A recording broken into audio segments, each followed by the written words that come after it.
project was to develop a climate survey for my department. And the motivation for this was we were scheduled to do our external review actually late last year. It got pushed into early this year because of COVID. And as part of the university guidance for that, there's a mention of include a climate survey. No resources, no guidance, just do it. Okay.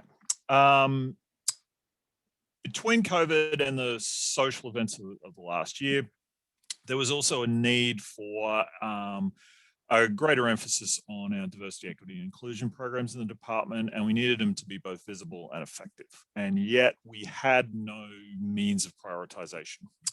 So we did things that sounded like a good idea at the time from the people who were most engaged or the loudest voices on this thing. And so a way of actually prioritizing was needed. And the final is something that's been sort of bubbling around in my department ever since I got here. And this is these long-term concerns about misbehavior and reporting.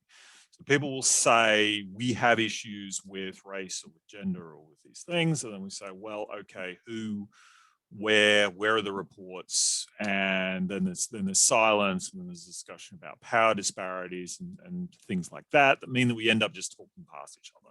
So I, as a leader, can't do things because I don't know what's going on. Students, junior faculty think that this is not important because nothing's going on, and so we just end up talking past each other. So the idea was to create conduct a climate survey to get at these things. And so we looked at existing instruments because it was rather frustrating that we didn't actually just have something within the university that could be directly used, despite this directive that we need to do one for our external reviews. So we got Coach, which is run out of Harvard, and I'm sure that most of us are familiar with. I think all the land-grant universities participate in it, but it's only faculty, and it really emphasizes sort of career elements of satisfaction. We got in touch with a group out of the University of Washington, their Center for Evaluation and Research in STEM Equity. They do bespoke climate surveys. They will come in and they will work with you. They will do very, very thorough development. It takes about a year and costs $40,000 for a department the size of mine, which is about 100 participants. So that was a bit rich for my blood. So wished them well and went looking for something cheaper.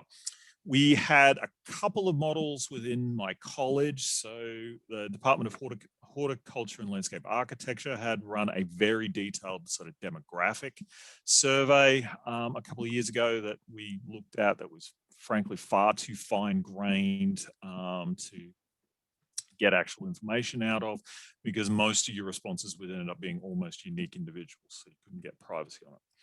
Our Ag Education developed a survey for their external review, which was in fall of last year. But that was really just an opinion survey on how they were progressing towards their strategic plan goals. So it was kind of a misnomer to call it a climate survey. The best that we could come up with was one that was conducted by our Advance group in the Center for Faculty Success, which was largely directed around checking into the impact of the NSF Advance grant the university received. And for some reason, this was only conducted within engineering. The Advance program is required of all faculty within Purdue if we take part in searches or hiring decisions. So it's a very broadly spread program, and yet they only surveyed engineering, which I thought was curious at the time. So that was a nice start, but we also had our other goals. So for instance, we really wanted to survey across roles. So not just faculty, but to also include grads, staff, and postdocs into this mix, because they were all vitally important to climate, but they also experience the department in different ways. We wanted to get beyond just issues of job satisfaction. Many of the ones we looked at were intimately tied to job satisfaction. And if you're in a toxic environment, chances are you're not going to be satisfied with your job, but that dissatisfaction doesn't point towards the root causes of what needs to change or what to look at. So we wanted to get to some of those root causes within the instrument rather than just, are you happy, aren't you happy? we wanted to be able to identify differences related to demographics in the lived experience. So if there were differences in how the department is perceived by women, by URMs, by junior faculty versus senior faculty, any sort of way you want to slice and dice it, we wanted the capacity to capture those, that understanding of general features rather than just have some sort of specific questions around, as a woman, are you happy? Sort of things. We needed to ensure respondent privacy. I'll get to this a little later, but yeah, we couldn't, because of this constant drumbeat around power relationships, we needed a way of removing the survey instrument from actual department staff, and particularly from myself. And finally, as a bit of a stretch goal, we wanted to be general enough to be a model that could be used college-wide. And indeed, our college's new strategic plan, which started 3 months ago, includes a climate survey that's like this, and is general across roles, and that it leans heavily into DEI space. So we took the advanced survey, and then we refined it to CP's needs. So we rewrote the questions to make them more specific for individual roles. So for instance, there was a lot of stuff that was repeated, but the way it was initially phrased was just from the perspective of faculty. So for example, we had a series of questions around work or productivity, those sorts of expectations. And so we rewrote that into alternate questions for people in different roles. So for staff, questions were, are your work expectations reasonable and well articulated?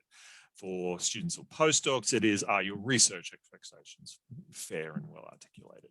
For faculty, it's scholarly productivity in the general sense. So it's fishing in the same pond, but using different language so as to not exclude or seem like we're coming from a particular perspective when we're talking across roles. We added more questions.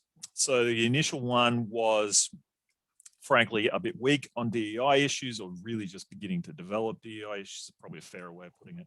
So we included questions around the department's attitudes to DEI, the attitudes of their colleagues, the expectations that people felt around representing their own or others' demographics. And then for recent reasons, we wanted some questions on COVID impacts and how the university and the department responses were. This was a somewhat venal question because I felt that my department's response to COVID had been pretty good and my universities had been pretty bad. So I wanted a survey instrument that would confirm my prejudices against upper management. So we also looked at how we assess these demographic questions. So in the advanced survey, there were triggered questions. So you had a question where you would tick all that apply. I am a woman, I am LGBTQ, I'm migrant, or what have you, and then a series of other questions would pop up that related to these. Instead, we kept the self-identify into various demographies, and then are using after the survey pooling to split that stuff out. So all questions will be answered by everybody, and then divided up to look for differences between how women view the department versus the department as a whole, and so on and so forth. And then the last one was to update language. So as most of you would be aware, within DEI space, preferred language for some of these concepts does tend to change rather frequently. So the advanced study made reference to sexual minorities, which seems really cumbersome in the ear now. So instead we used LGBTQ, and I know that the people would probably prefer that at LGBTQI or LGBTQIA and so on. So, it's a moving feast. So we did our best to update the language to reflect current DEI standards. We then, and the way we refined it to make it really our own, was we worked through a DEI committee. And so this was iterative feedback between me as the main writer and then them as the sounding boards who were checking out and making ideas. So this was great for clarifying the intent behind questions and for identifying items that I'd missed, my own personal blind spots, but it did have a tendency to lead to question bloat. So when people suggested new things, they didn't often go back and look to see whether this had already been addressed, but maybe in a weaker form, and that a refinement was a better approach than simply adding new questions. So there was it was real writing by committee type stuff of it just grows and grows, and you as chief editor had to keep knocking it back. We also got some professional feedback from our college's Office of Multicultural Programs. So they gave us advice on the pedagogical approach to doing it, and also how we were going to tackle interpretation. So when we identified some of these demographic splits in opinion, what we would do with that, how we would proceed from there. And we identified a partner in the Provost office, which is our institutional data analytics and assessment team. They are essentially professional surveyors, so they were able to give us a lot of advice on the practicalities of running the instrument, on the language that works best, timing, these sorts of things that are good across surveys, but they also served as our third-party host. So they solved our privacy issue such that we didn't need to send the individual survey responses to people. So the instrument itself has 3 broad sections, one around questions around job satisfaction and resourcing, one around department climate in the most abstract sense, and attitudes to diversity, and a final one on stress and work-life balance. Most of the questions are the sort of Likert scale responses, not at all to all the time sort of grades that we're familiar with, but we also included narrative boxes to virtually every question so that people can finesse or expand on the responses that they gave. The heart of the climate questions within the climate survey was a set of paired opposites of what we term the climate continuum. So some of these were clearly good and clearly bad. Is the department bigoted or accepting? But most of them were ones where there are good and bad aspects to either end of the spectrum. So individualistic or collaborative, depending on the situations. A group dynamic in one or the other is going to work for some people and not work for others. It's going to be most suitable to some tasks and not to others. So we had a real mix of these things in that climate continuum to try and understand these things. And then finally, we pulled some advice from some old extension hands of what was the most concerning issue to the respondents and what was the most positive aspect of climate in the department. So tendency of these things to end up being very, very negative because people are being asked to provide critical feedback and then no opportunity to say something positive about the department or group, what have you. So last question is, what's a positive aspect? So the survey was run in April. It was open for 12 days. We started on Friday afternoon, following advice that people are great at filling in surveys on Friday afternoons because they've got 15 minutes burning a hole in their pocket. And the whole thing took about 30 minutes to complete, depending on how much time you put into those narrative boxes. The hosting agency, iData, sent personal links to every individual who was on our response list, and they were able to track completion and issue reminders. Again, I didn't need to know who had and hadn't done the survey. They could do it for us. We ran into some issues in formatting. So Qualtrics has a certain size box, and we had a few too many options. So we were missing a whole column of not applicables early on until we figured that out.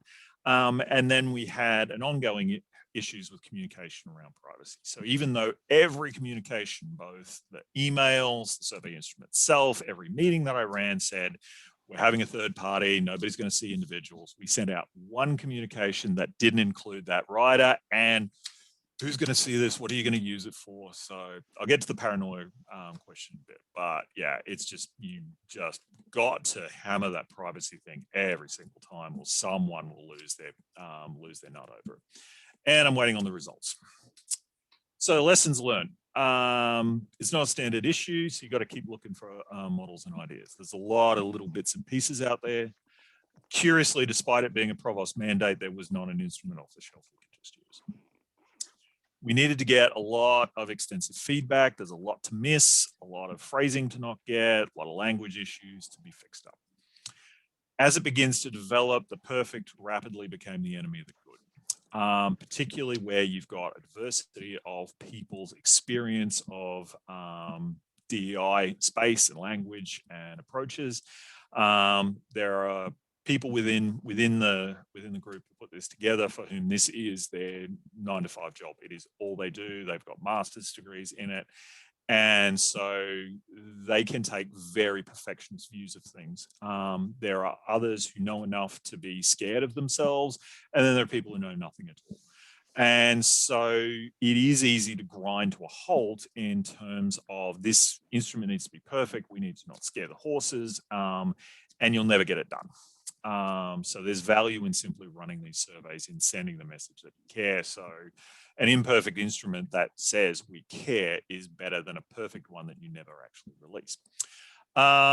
You'll have endless fights about preferred language. So some of the preferred language are trigger words. So for instance, the term anti-racist has very precise academic meanings to some, and will send others into a frothy mouthed mess. So ways of avoiding that for less jargonistic ones are good. Another one was this non-US citizens versus migrants. I got lectured by someone on this one, which was interesting, given that I am a migrant. People tend to forget that because of a white man who speaks English. So, you know, yeah. There was constant paranoia about why the survey was being conducted, what I wanted to learn, how I would track people down if they gave the wrong response. This sort of probably indicates why we need a climate survey. If you have a painless climate survey, you could probably expect to get good results. But if you're getting this paranoia about why you're running a climate survey, you probably need the climate survey. And I would argue that while this paranoia is a pain in the bum, it's better than waiting for something that you didn't see coming to come and wallop you and then everyone say, oh yeah, the climate's misogynistic as hell. How did you not see that? But yeah, the key thing is just keep it moving. So in terms of the FSLI insights, the overarching one for me was that effective leadership requires knowledge of both group and self. And this process contributed to both of those. So for myself, there was the personality type, the multiple instruments that we did, and how they related to my work habits. I have very strong solo tendencies and tendency to just try to get things done. And that this was one where I needed to slow down. I needed to take all the feedback. I needed to let people catch up to where my thinking was at. I needed to be more persuasive, which is all horribly against type for me and very difficult. But FSLI gave me the strength to just breathe and keep going on that one. Group, yeah, the big one for that was the change curve. So with different demographics or roles within the department, we expect to see that there are going to be different positions on that DEI change curve. For some people, this is stuff they've grown up with. For others, this is very, very new. So an expectation that we will find these things. And so where we could plug different groups within the department into that change curve is a really good sort of mental model for these things. I also really enjoyed the personal insights from the academic leaders, so the leadership of both Ohio State and NC State, and the camaraderie from the rest of you fellows in developing as a leader and applying it to this particular project. So thanks to some people who were particularly helpful in terms of putting this together. And you know where I live if you need if you've got any questions. Thank you.